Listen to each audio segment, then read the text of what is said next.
I'm one of 4 sisters, and we were all born cursed.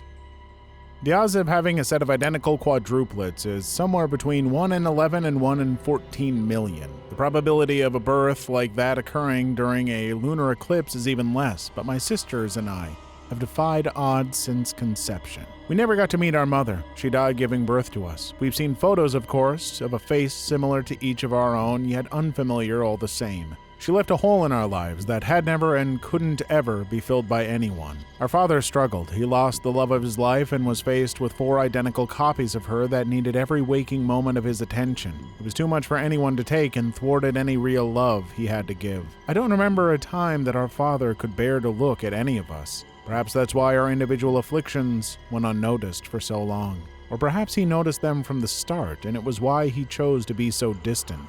Maybe he considered us monsters. It isn't much use to dwell on it now. The damage was done the moment our mother took her final breath and her 4th baby took her first. It was just the way things were.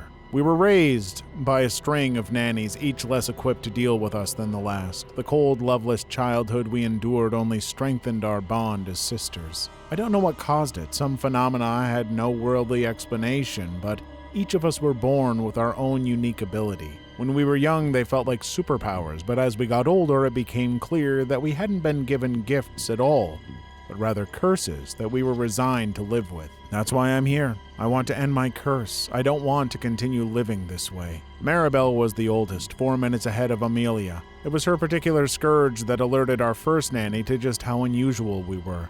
As babies, it was less obvious, but Maribel's power was unavoidable. My oldest sister was able to visit anywhere in the world at a moment's notice using nothing but her mind. She would do this in her sleep, leaving a trace of herself behind to keep her grounded to home. Maribel would still be visible in her bed, but if you reached out to touch her, your hand would travel straight through.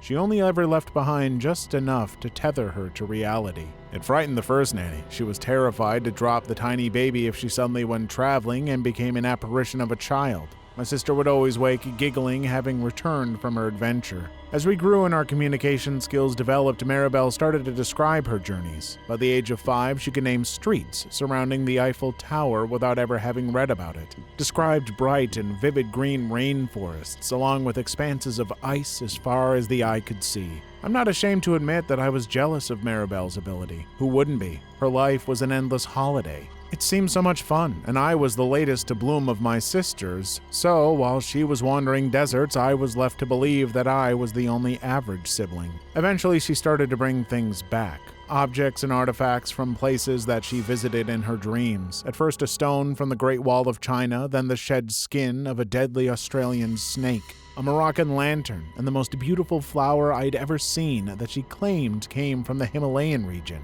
Every time she would return with a souvenir, she would sleep for an incredibly long time, sometimes even days, depending on the size of the gift. It really took it out of her. Our father homeschooled us. We had hired a tutor to do so. As a result, we spent the entirety of our childhood in one home with only each other and the hired caretakers for company. He was reluctant to expose us and our talents to the general population. In retrospect, I suppose it was for the best, but at that time in our lives, we couldn't have anticipated the problems we were going to face. His decision to deprive us of a real childhood simply seemed cruel. I remember us learning geography at about 8 years old in the living room, and I was growing thoroughly tired of Maribel's incredible knowledge. She could rattle off capitals and continents as if it were nothing. The teacher quit when Maribel perfectly described her Colombian hometown and her family living there. As a Catholic, she thought that we were the work of the devil.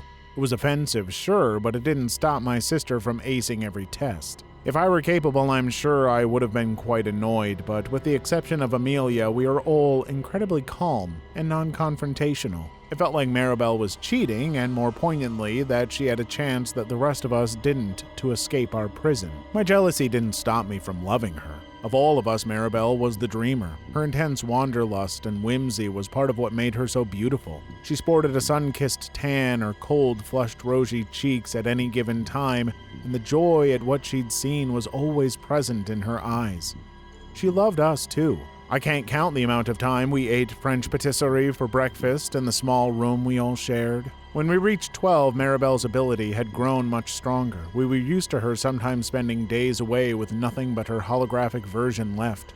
She had started to daydream and was able to visit the places that her mind created.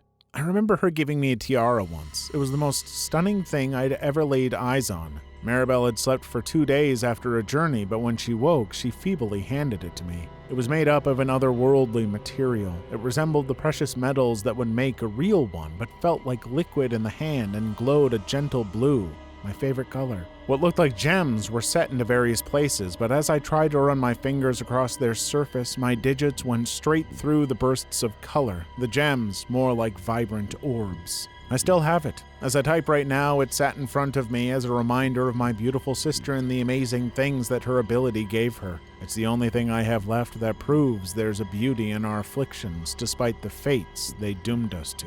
It was only a few days after she gave me the tiara that Maribel started to suffer from nightmares. Instead of describing gorgeous natural landscapes, she had started talking about places that were just infinite dark voids, monsters that she couldn't see that would follow her in the dark. My father didn't take her seriously. He spent so little time with us that I doubt he understood the strength of her power. He put it down to the average nightmares of a little girl. Over the weeks, she grew more disturbed. Traveling in her nightmares had the opposite effect of doing so in her dreams. She didn't sleep for days. Instead, she couldn't sleep for days. My sister deteriorated so fast that none of us knew what to do. The sleep deprivation led to more nightmares, which led to no sleep and became a vicious circle. I spent a lot of time with her, holding her hand and willing her to spend some time in Brazil or Switzerland, anywhere but the dark place. As was the nature of her power, it got stronger. The nightmares got longer, and eventually, she bought something back. It happened in the middle of the night. All we heard was screaming and gasping for air that jolted the three of us awake. Maisie tried to turn on the light, but it was pointless. The tiny black creature digging into Maribel's chest that we could only glimpse in the millisecond before the light blew back out absorbed it all. My father woke to our screams and opened the door to see what was happening, but as he pushed it further, the creature absorbed any light being let in. It plunged the entire house into darkness. I would say that I probably only saw the creature itself for a total of half a second in all the flashes, but that was enough for it to live in my memories for the rest of my life. When the room erupted into light, the creature was gone, and so were the gasps for air. Maribel lay there, face twisted in terror, unmoving. My father didn't say a word. He just stared silently at his dead daughter. As each of us started to realize that it wasn't a trace she'd left behind, that it was actually our beautiful sister left on the bed not breathing, the room fell heavy with emptiness. Her nightmares had followed her back, and she died frightened and alone in the dark. The room was more silent than it had ever been before. The pain in my stomach twisted into a numbness, and I remember the complete absence of feeling. Amelia began to wail. Amelia wouldn't let us grieve for Maribel. I resented her for it at the time. I wanted the choice to feel sad about our sister, but looking back now, I don't think her ability would allow her to give anyone that choice. Maisie didn't feel it either, the grief. Instead, Amelia spent weeks locked in our room, feeling it for us all. I can't imagine the pain she went through, mostly because she took away my pain my whole life. She never gave me the chance to experience it, to compare my feelings to her own. If you're familiar with the term empath, then you need to know that it doesn't nearly describe what Amelia was, but it's the closest description I can find. The most sensitive of us all, Amelia would laugh louder, cry harder, and love more than any of us as children. When Maribel couldn't sleep, Amelia barely did either. Unlike our older sister, her body wouldn't let her stay awake indefinitely, and you would find her in burned-out heaps collapsed on the floor. I know she tried really hard to take Maribel's pain away, to feel the nightmares on her behalf, but I've learned the hard way that none of our abilities can override the others. So instead, all Amelia could do was mourn on our behalf. What kind of an awful curse is that, doomed to feel every negative emotion around you? Even when we were very little, if we would play games and someone got hurt, it would always be Amelia that felt it. At the time, we didn't realize that it was more literal than we suspected. She was too little. We thought she was sensitive. Some nannies even put it down to twin telepathy because of our multiple birth. It was only when Maribel died that I confirmed the worst of Amelia's curse. I wish I could have felt the guilt of what I did back then, but you know what happened to that. I was frustrated as much as I could be. I had such a yearning to feel something, anything, that I was prepared to go to great lengths. Amelia was in our room agonizing over her deep depression, and Maisie was gone all the time. I placed the otherworldly tiara on the top of my head, if only to feel less alone as I held the kitchen knife over my wrist in the bathroom. I didn't want to die. Death terrified me. I just wanted to feel. As the blade cut into my skin, I felt the pressure, saw the blood, but there was nothing else. Amelia wailed from the bedroom, and I dropped the knife and ran to her. She was bent over, clutching her stomach, tears rolling down her face from the weight of all of our grief. Then I noticed the few drops of blood land on the white linen bedsheet from the exact point on her body that I had cut on mine. I backed out of the room, desperate to hold on to my guilt, but I couldn't. I spent the night on the sofa, wishing I could feel bad about what I'd done to Amelia. The three of us that remained grew apart over the years.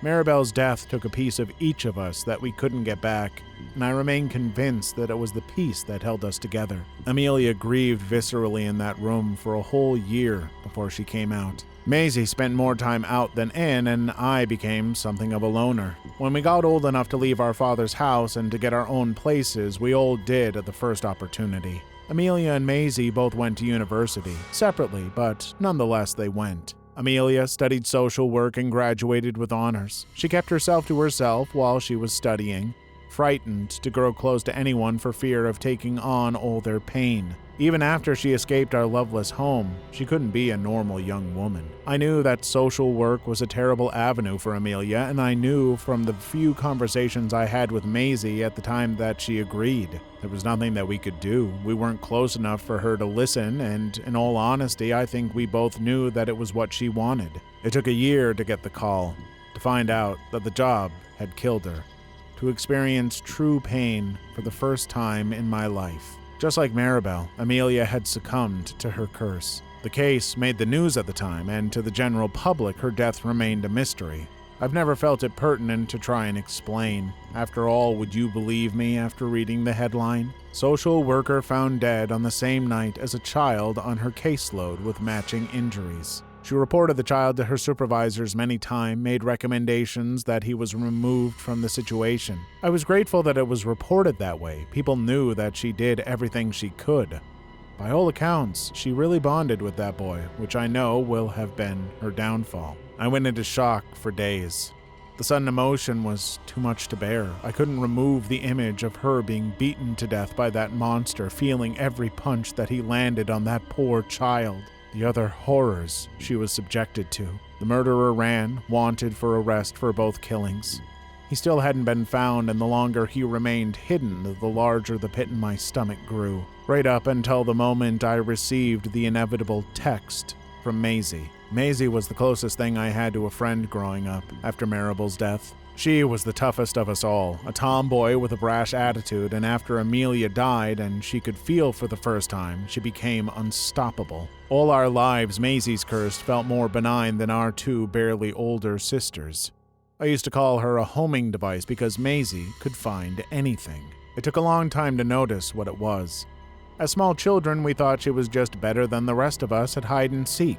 Me and Maisie spent more time together than with the other two. We both thought that we were average compared to our powerful sisters. She always knew where the keys were or that toy that had been dropped down the back of the sofa.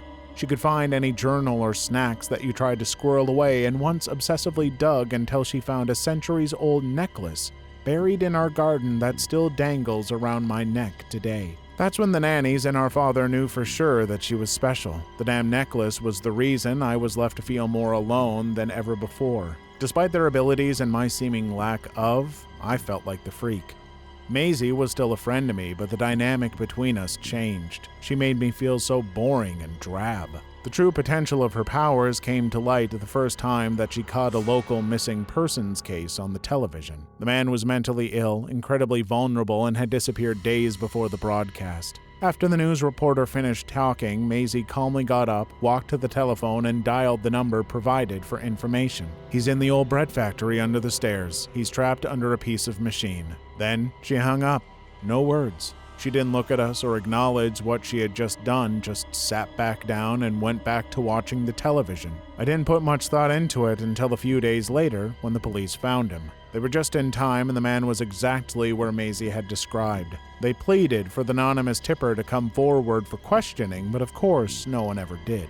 Maisie did the same thing every time she saw a case on the local news. We tried her on big profile cases many times with no luck. She could only find something that was lost somewhere familiar to her. I think she had to be able to visualize it, but I don't know for sure. Maisie never spoke much about her gift. She found kids, grandparents, partners, and even a serial aurist. It was incredible. What we had suspected to be the most benign gift of all was actually the one that was doing the most good. After Maribel, Maisie poured herself into trying to find the creature that killed her. She grew completely fixated, not able to understand how something that causes that much damage could simply go missing.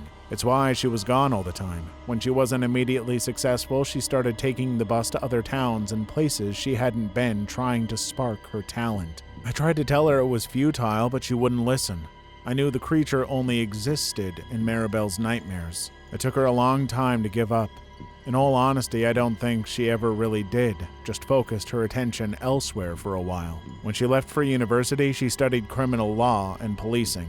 Maisie became a detective, and even in her first year was decorated for her unbelievable service. She had reunited so many with people, stolen items, or lost memories. My sister was the best in the business. When Amelia died and I got that text, I felt sick. New sensations of worry and fear washed over me. I lamented my recently deceased sister for keeping me emotionally numb so long. The shock of feeling was almost too much to take. I protested. I didn't want Maisie to meet the same fate as Amelia at the hands of the same monster. It wasn't officially her case. She lived miles from where Amelia had died and had never visited while she was alive. Maisie didn't listen. The fixation was too strong, just like years before with the creature. Except this time, the monster who had killed our sister was real. He was tangible. I hadn't visited Amelia either in her year of social work.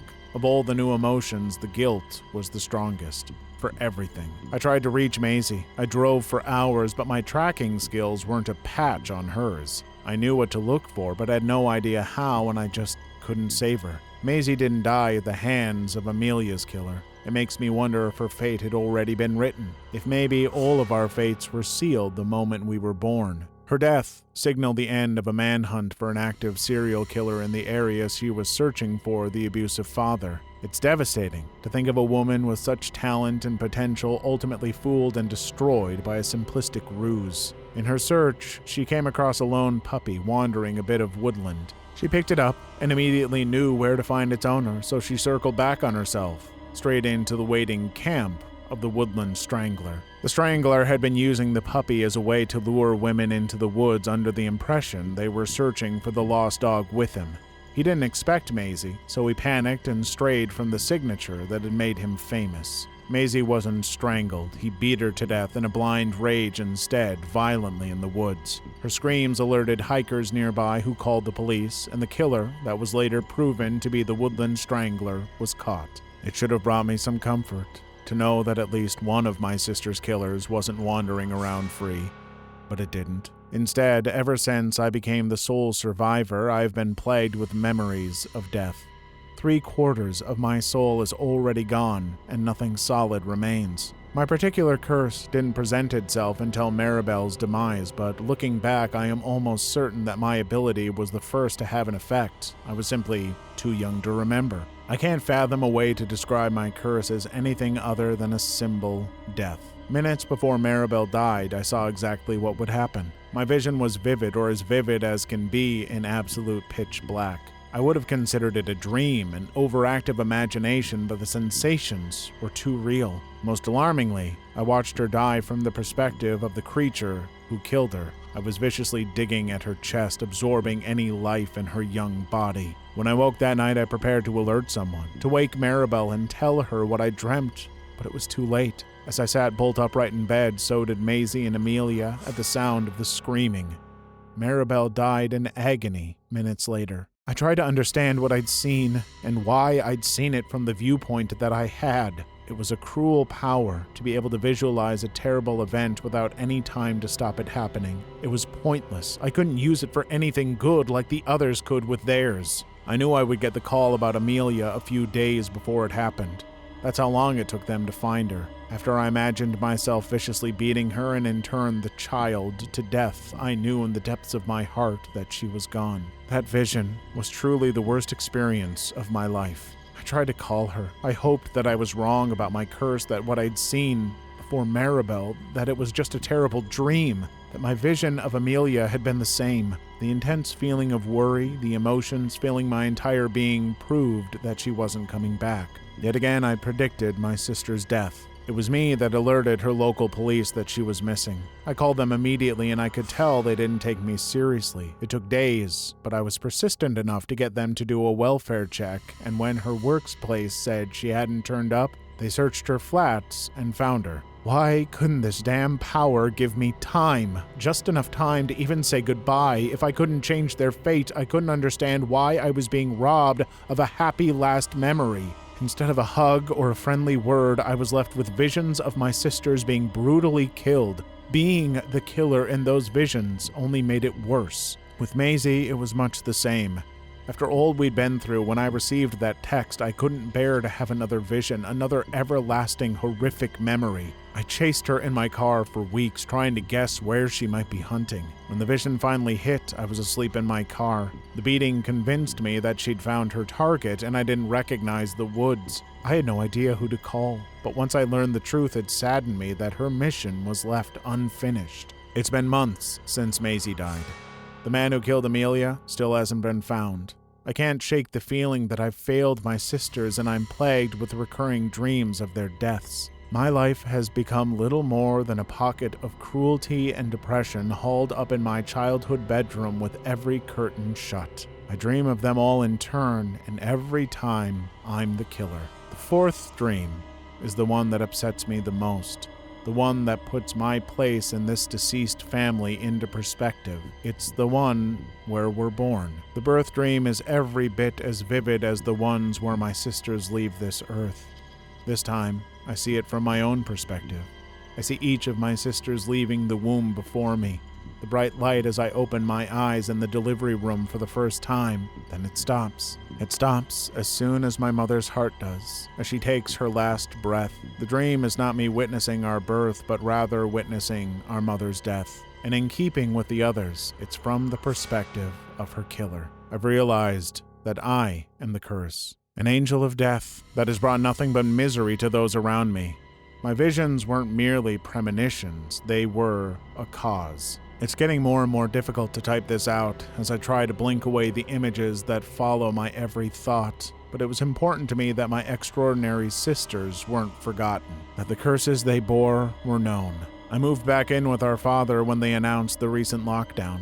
I just wanted to be with family, even if all I had left was a man that could never look me in the eye. For the first time in my life, he's been a parent, making me food and drinks and checking on me all the time. I figured that the pain of losing all his other children had changed his outlook. When I first saw it, I didn't want to believe it, that he would poison his own daughter, but the vision was unmistakable. I vividly watched as I opened the pest poison and poured it into a glass that moments later would be presented to me by my own dad. I knew what was in it, and I drank it anyway. I don't want anyone to suffer anymore because of my curse. I could see the guilt in my father's eyes as he handed it to me, and I wished that I could take it away. I didn't want him to feel guilty. I wouldn't want me around either. Just please, don't forget my sisters. Let me say right off the bat, I love the pacing of this story. It is tough to hang on to revelations like each of the sisters' powers like that, only delivering on them at the right moments. There is always the temptation to explain them earlier, to give in. You know the readers want to know what they are and will get frustrated with you not saying. But it's a good frustration if you can do it right, and I think this was really well executed. The revelation of each was just when it needed to be, and the hint at our narrator's power early on with the mention of wanting to feel guilt was a perfect hook. Honestly, a lot of writers could learn from this kind of calculated patience, and I applaud the author. Now, on to the overall story. I really like the flow, starting off fanciful and hopeful with the first sister's ability, almost making us forget that these are supposed to be curses. Then getting darker and darker as they go, it really drew me in. I don't know if you can tell, but I've been recording all day and my throat hurts. I was gonna call it quits, but after reading the first bit, I decided to push on because I was hooked. There were times I would have liked to sit in the moment a little more, really explore a sister's ability or life at the time. I wanted to get more invested in each sister before their death. I also would have enjoyed a little more about the father throughout, just to help sell the ending. But honestly, I still really enjoyed myself. As far as the ending, it was a little bleak, but I do think it was speaking to perhaps the author's own struggles with depression. Or not, I honestly couldn't say, but that is what I took from it. That isn't an easy thing, but I think the story was an interesting look into it. Overall, this author shows a lot of promise, and I sincerely hope they continue writing. Please leave your story in the comments. I would love to make a video on them in the future. Also, don't forget to like and subscribe.